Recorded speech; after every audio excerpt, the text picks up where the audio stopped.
Mamãe, frango tá queimado pra tirar. Radar, é melhor você me sair daí. Vou virar.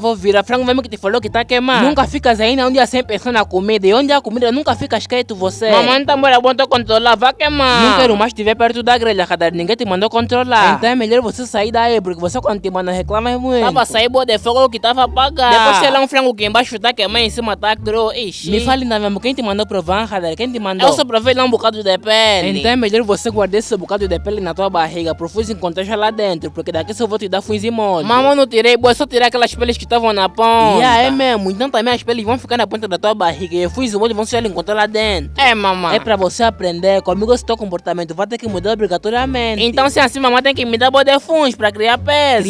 Criar peso, ouve mesmo já o que eu vou te falar. Tá vendo você, mulher goloso, Radar? Próximo ano vamos ter que apertar o cinto e comer pouco. Porque toda hora só pensar na barriga, tá o chão do quintal, não estamos conseguindo semente, tá aí cheio de areia. Agora é que vou emagrecer, ixi.